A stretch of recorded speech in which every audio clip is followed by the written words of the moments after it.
It's Monday, July 10. In the headlines, Saharan dust is blowing across the region. Jamaica to feel the effects starting today.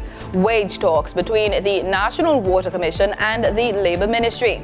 In business news, we have an episode of Young Boss, plus your usual market updates and more.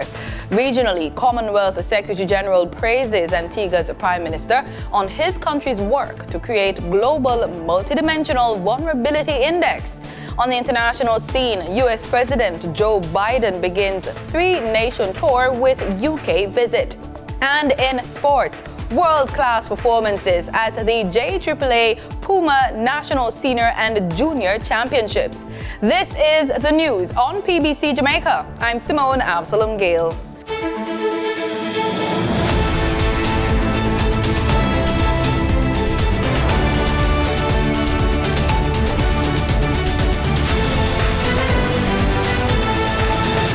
The management of the National Water Commission, NWC, and the unions, JALGO, BITU, NWU, and UPE, have been invited to conciliatory talks at the Ministry of Labour and National Security's 1F North Street office today, July 10, commencing at 2 p.m.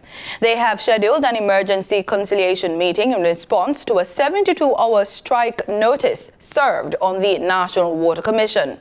The unions representing the workers at the NWC had jointly served a strike notice in relation to concerns with the ongoing compensation review.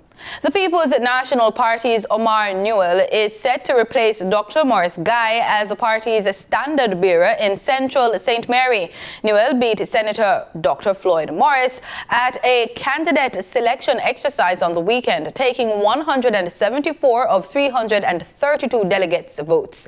Mr. Guy has been the MP for St. Mary Central for almost 21 years. Have you ever heard about the El Niño episode? It's a weather phenomenon that affects the globe. El Niño means warmer water spreads further and stays closer to the surface. Here's more about the El Niño from the Jamaica Information Service. The climate crisis is evident. It is the reality of our time, and the challenges will no doubt reflect in our present challenges and indeed in our near future.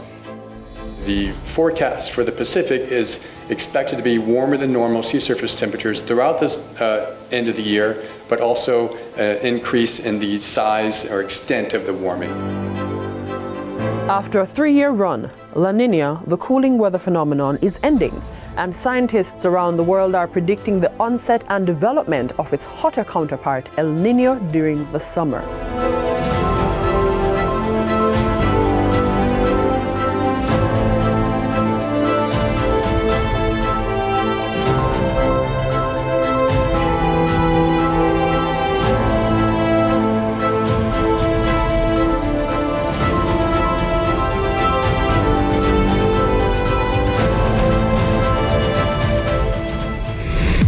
El Niño is strengthening, is expected to continue right through the hurricane season.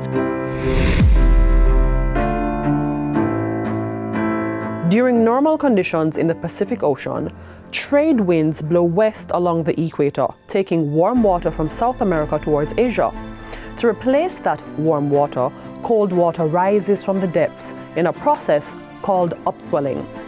El Niño and La Niña are opposing climate patterns that break these normal conditions, and both can have global impacts on weather. For example, in the Caribbean here, we have strong wind shear activities, and those wind shear activities suppress tropical storm development. So the wind is going this way, then you have another wind going that way. You don't have the chance for the development of the systems. So you have shearing, and those limit the development of tropical cyclones across the Atlantic during El Niño periods. But on the other hand, we have above normal high ocean temperatures or sea surface temperatures at the surface and also some depth below the water. And that heating of the water provides the energy that the storms need to develop. So you're going to be having those competing systems during the season. The swing from one to the other typically happens every 3 to 7 years on average. But while it is rare for El Niño events to last longer than a year or so, it is common for La Niña to last for 2 years or more. These two climate patterns tend to develop during the spring, reaching their peak intensity during late autumn or winter, that's November to February, and then weaken during the spring or early summer from March to June. We will bring you more about the El Niño episode in subsequent newscasts. A plume of dust from the Sahara Desert has entered the Caribbean, and it is expected to begin affecting the island Monday. According to the International Weather Forecast, it has the potential to influence air quality and should raise an alarm for people who suffer from asthma, dust-related allergies, sinusitis, and other respiratory illnesses. Dust and sand are both allergy triggers, and therefore put asthmatics and persons with allergies and COPD at high risk during this time. Skin and eye irritation can be experienced, as well as a risk of waterborne illnesses. The hurricane season begins June 1 and runs through November 30. The National Oceanic and Atmospheric Administration predicts that the 2023 Atlantic hurricane season will produce 12 to 17 storms. Time now for a hurricane tip to help you get prepared.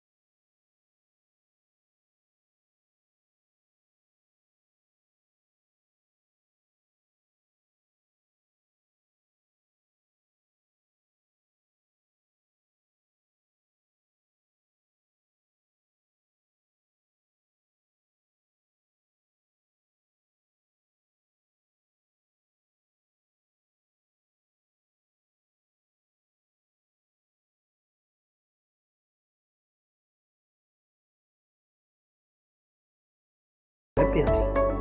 And now for the business report with Danita Rodney.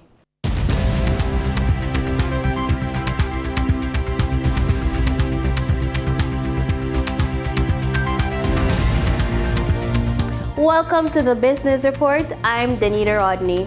With this week's Young Boss, bamboo is the name of the game. From the Little Bamboo Hut, we feature co-owner Sanjay Roden.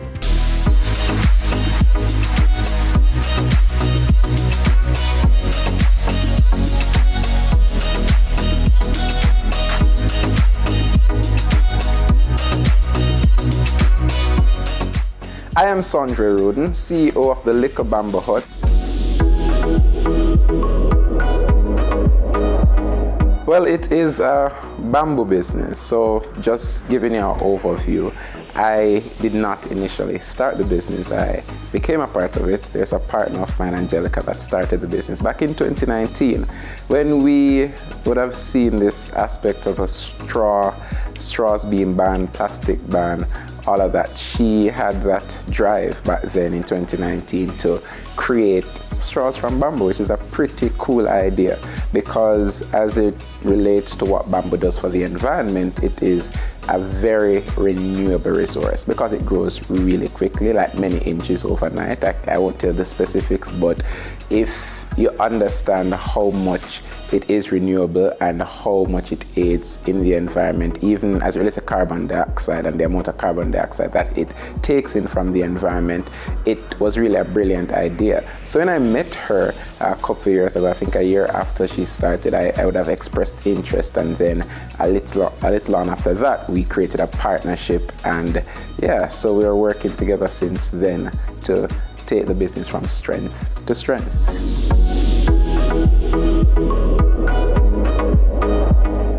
What sets our business apart is what we offer and our ability to tap into clientele. So we've noted what our target market is, and specifically the tourism market and the food and industry market. What we've done over the last couple of years, we'd have tapped into the food industry because of the plastic ban, and we'd have started out with straws. It was big back then as it relates to bamboo straws. I know we've kind of transitioned into paper straws, but what we want to do is that we want to transition from not just what we do as it relates to utensils, meaning bamboo utensils, bamboo straws, but to see if we can go big. Big meaning bamboo in construction. A lot of people don't know this, but a lot of floors, wooden floors that you've seen overseas, bamboo floors. We have bamboo cloth as well. Some people use bamboo even in their meals in other spaces like Asia, etc. So when you look across the world, in Europe, we see people using bamboo for various ornaments, and that gives us the drive because we know that a market exists internationally. But more importantly, if we have the capacity to tap into our local market and to just, take over that space, then we can look at how we scale up to go international and take our business from the little bamboo hut to the big bamboo hut.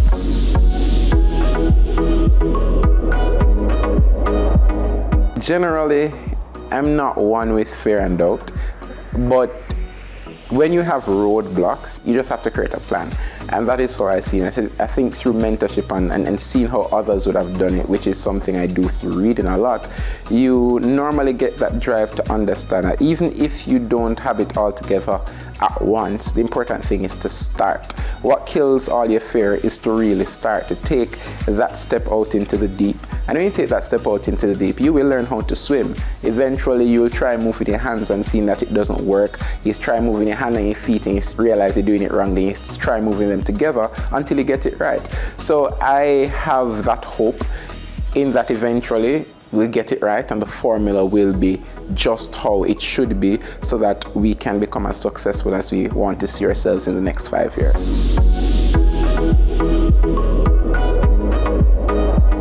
Well, the biggest achievement so far would have been tapping into a certain group of clientele in the food industry, and that would have given us a good enough line of production, and we want to take that achievement bigger with our 5-year plan. And we are really proud that we'd have gotten clientele, and that's something that's very important, because for any business, if you know you're selling something, you want somebody to sell it to. So if it's a case where we have that, we are really grateful for that, and we invite others to reach out to us, the Little Bamboo Hut, wherever you can find us on any platform, and we're here and ready to serve, and we definitely will be tapping into those other lines of clientele so that we can scale up and become a name, a force to reckon with in the bamboo industry.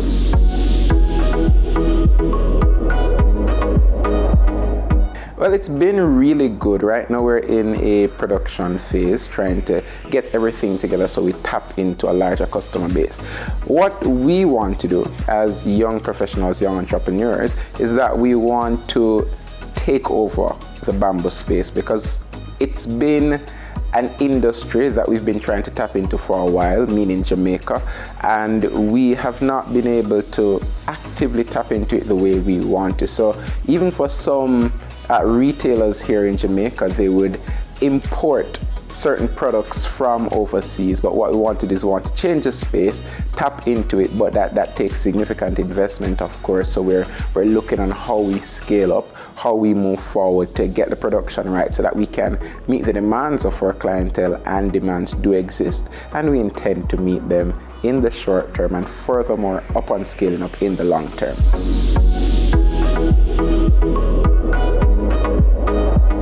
They can find us on Instagram, they can find us on Twitter, they can email us. It's the same 4 words, the Little Bamboo Hut, THELIKKLEBAMBOOHUT @gmail.com, or the same 4 words, the Little Bamboo Hut, on Instagram or Twitter, and that is where you can find us. Now for your market updates. In foreign exchange trading for Friday, July 7th, the US dollar sold for an average of $155.45. The Canadian dollar ended trading at $116.76.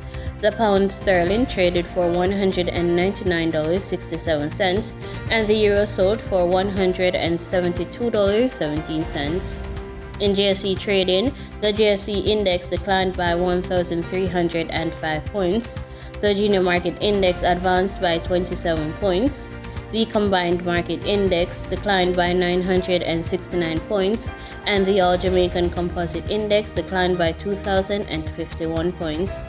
Overall market activity resulted from trading in 105 stocks, of which 50 advanced, 37 declined, and 18 traded firm. Stocks advanced for 13E Student Living Jamaica Limited, AMG Packaging and Paper Company Limited, and Barita Investments Limited. Stocks declined for Blue Pearl Group Limited, Cargo Handlers Limited, and the Caribbean Cement Company Limited.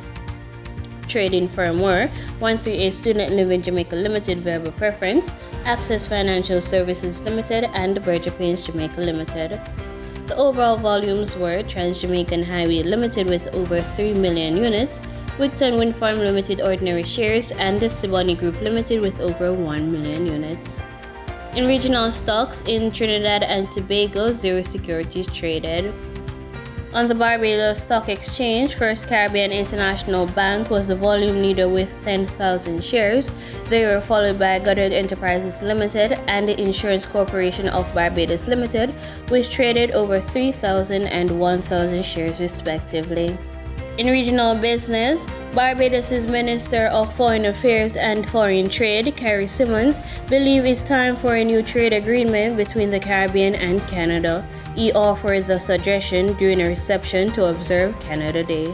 I think we've come to the point where we must recognize that there's that first deficiency, that we are entirely reliant on the goodwill of Canada. And secondly, that as a set of independent countries which have now reached a stage of significant economic maturity, that perhaps the time has come for us to have a mature dialogue with Canada as we negotiate, as we have done with other parts of the world, a trade agreement that reflects our interests and our strengths competitively. Those interests and strengths really are trade and services.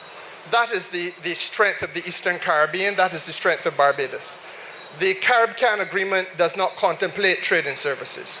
There is a need for us to correct, in Barbados at least, what is a $40 million United States currency trade imbalance between ourselves and Canada, recorded every year on average. It has gotten sometimes as high as 60 million, sometimes it has dropped just below the 40. But the point is, we have a significant trade imbalance which we have to correct, and we can only really correct it if we are able to access Canada's market for the ability that we have to export our services there. This is why Canada joins our Caribbean leaders in advocating for a multidimensional vulnerability index. Canada has allocated 40% of our IMF special drawing rights to low-income and vulnerable countries, including SIDS. We gave $1 billion, and yes, I said billion, to the IMF's Poverty Reduction and Growth Trust, and $2.4 billion to the IMF Resilience and Sustainability Trust, and Barbados has benefited from this trust. In market data for oil prices dipped after weak economic data from top consumers, the United States and China, although expected crude supply cuts from Saudi Arabia and Russia limited losses. Brent crude futures fell 73 cents to $77.74 a barrel, and West Texas Intermediate crude was also off 72 cents at $73.14. And that was the business report on PBCJ. I'm Danita Rodney.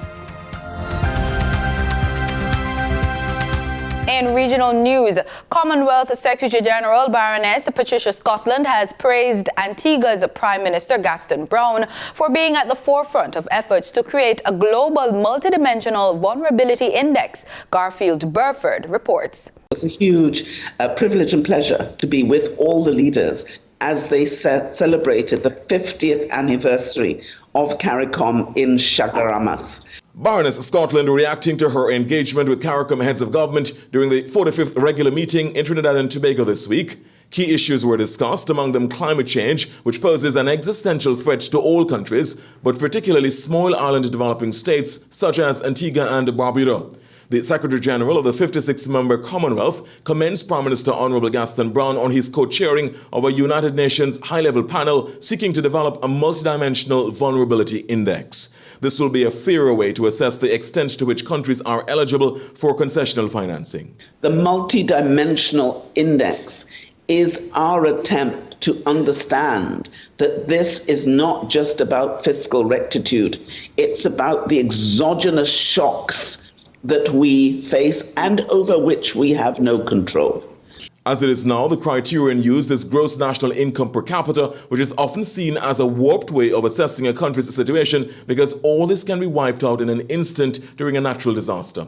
That's why Baroness Scotland says the work of the Prime Minister and his co-chair, Norway's former Prime Minister Erna Solberg, is so crucial. The world cannot continue to simply look at GDP. It has to be GDP plus. And I think it is extraordinarily important that the Prime Minister of Antigua, on behalf of all of us, led that initiative. I'm also very supportive of what our Commonwealth countries are doing. Baroness Scotland also notes the connection between climate disasters and a country's fiscal situation. In 2016, when I became Secretary General, we were still fighting that issue. And we were saying it's ridiculous. Everybody knows that there is a direct correlation between debt and climate disasters. But it wasn't accepted until now. We have the empirical data which shows that direct correlation. In Trinidad and Tobago, now that hairstyles like locks, twists, plaits, afros and cornrows are allowed for both male and female students, Minister of Education Dr. Nyan Gasby Dolly said there is still room for a school to have their individual culture reflected in their rules. Mahala Joseph Wharton has more. So it's important for us in Trinidad and Tobago to still leave room for that individual school culture. So when the schools, on the basis of the national code, which must be kept, they are going to make their individual school hair rules, and that will speak more to the individual types of hairstyles. Minister of Education Dr. Nyan Gasby Dolly explained that the National Hair Code, which comes into effect for the new academic term 2023 to 2024, has expanded the range of school rules when it comes to hair. At many schools, you would see students with long hair, but what's been happening, the ministry's guideline was only well-groomed. She said the schools will have to come up with their own individual rules now that locks, twists, plaits, afros and cornrows are allowed for all students. So what the ministry has now done by introducing a hair code is actually put more detail to what can be considered at a school or what has to be considered at a school. And therefore, we have set a school based on some models that we have seen both locally as well as abroad. Engage a hair committee, parents, students, and the school's administration. And you now, within the context of the fact that you are allowing locks, twists, afro, braids, long hair, Trinidad is very multicultural. Minister Gasby Dolly shared examples of what the rules must reflect. For example, the length of a girl's braids. For example, the length of hair, natural hair you're going to allow. Are you going to allow it to be as long as it can be, or is there going to be some restriction? The difference between girls and boys. What is okay for a boy in terms of the size of an afro? What's okay for a girl in terms of a weave? These granular details have to be determined by a school. Previously, these hairstyles were not allowed, but after the incident at the graduation ceremony for Trinity College, in which students wearing afros and cornrow hairstyles were not allowed to graduate, it has sparked widespread debate on whether hairstyle policies should be reviewed. The Ministry of Education on Thursday announced the introduction of the National School Hair Code. Through the code, individual schools are mandated to form a committee to determine their school hair rules, which must align with the code. The schools are being asked to formulate their school hair rules by October 2023 and submit it to the line school supervisor before they are effected. Mahala Joseph Wharton, TTT News. And news further overseas, United States President Joe Biden has kicked off a three-nation trip dominated by a NATO summit aimed at showing solidarity with Ukraine amid disagreements over Kyiv's possible ascension into the alliance. Let's turn now to Britain, where US President Joe Biden has said that his relationship with the United Kingdom is rock solid. Biden, of course, met with the UK Prime Minister Rishi Sunak at 10 Downing Street a few hours ago. He's also met with King Charles at Windsor Castle. The US president is on a three-nation trip to Europe that will culminate in a NATO summit, which gets underway in Lithuania on Tuesday. Let's speak to Nadeem Baba, who is at Downing Street for us. Nadeem, let's start with that meeting between Rishi Sunak and President Biden. It took place a few hours ago. It was very brief. We know that they weren't on the same page when it came to cluster munitions, which the US has promised to Ukraine. Do we know if that topic came up in the conversation? What else was said? Well, yes, as you said, it was very brief, barely 40 minutes before President Biden made his way to Windsor. Yes, we know from Downing Street that the issue of the US supplying those cluster bombs to Ukraine, an announcement that was made last Friday, did come up. The Prime Minister's spokesman in the last hour or so saying that basically the decision seems to have been forced upon the Americans due to what the spokesman said was Russia's war of aggression in Ukraine. For the last few days, the British have been stressing that they're signatories to this convention which bans the production and use of those cluster munitions, but certainly it's not going to cause any kind of major rift between the US and the UK. Bigger issues over Ukraine include President Zelensky's bid for membership. He's been pushing for a long time now, and at every occasion he stresses the importance to his country of joining NATO. The Americans are fairly reluctant to act quickly. President Biden, before he arrived in Britain, reminding people that with the conflict ongoing, it simply wouldn't be possible to think about Ukraine being a member, but talked. That's what the Ukrainians want. There could be movement on that at the Lithuania summit. And then there's the idea of Sweden's membership. They were supposed to join earlier this year.